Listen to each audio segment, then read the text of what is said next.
Au nord, des familles coréennes se retrouvent dans l'émotion. Les réunions de familles séparées par la frontière entre la Corée du Sud et la Corée du Nord ont repris. Ici, l'une d'entre elles se retrouve près de la zone démilitarisée qui les sépare, lundi 20 août 2018. Yonhap via Reuters. Des Sud-Coréens, très âgés, ont franchi la frontière ce lundi 20 août au matin pour se rendre en Corée du Nord. Ils sont 89 à faire partie de la poignée d'heureux élus, choisis par loterie et autorisés à revoir les membres nord-coréens de leur famille, dont ils sont séparés et sans nouvelles depuis la guerre de Corée. Ces réunions familiales officielles, les premières depuis 3 ans, sont très surveillées et très brèves. Elles ne durent que 3 jours, et ont été possibles avec la détente entre les deux pays, entamée début 2018. Avec notre correspondant à Séoul, Frédéric Oradia, ce sont des retrouvailles baignées de larmes, comme celle de Lee Jeom-seom, 92 ans, qui embrassait et refusait de lâcher son fils nord-coréen âgé de 71 ans. La dernière fois qu'elle l'avait vu, il n'avait que 4 ans. Elle était sans nouvelles de lui depuis. Madame Han Shin-ja, 99 ans, a, elle, retrouvé ses 2 filles laissées au nord au début de la guerre, en 1950.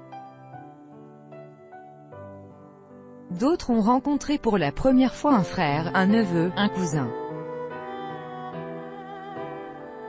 Beaucoup de ces personnes très âgées, endimanchées, pleuraient en se tenant la main.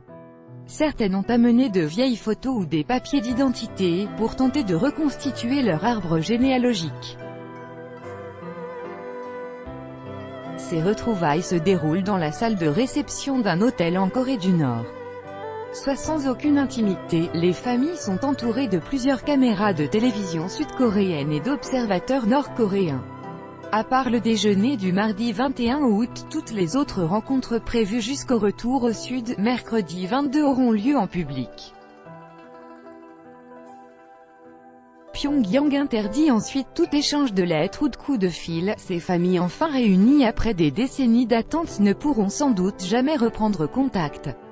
Moon Yoon-suk, qui fait partie de ceux qui retrouveront ses proches, se repose dans un hôtel à Sokcho, Corée du Sud, le 19 août 2018.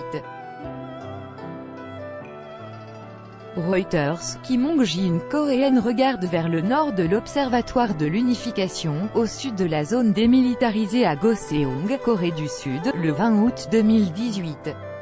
Reuters, Kim Hong-ji. Les participants sud-coréens des réunions familiales intercoréennes se présentent pour l'hymne national alors qu'ils se réunissent à la veille du départ pour la Corée du Nord, dans un hôtel de Sokcho, le 19 août 2018.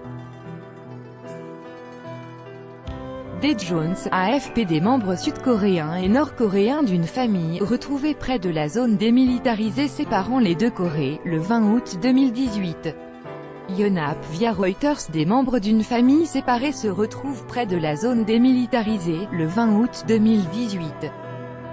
Yonhap via Reuters. Des membres de famille se retrouvent autour d'une photo, lors des rencontres près de la zone démilitarisée entre les deux Corées. Yonhap via Reuters.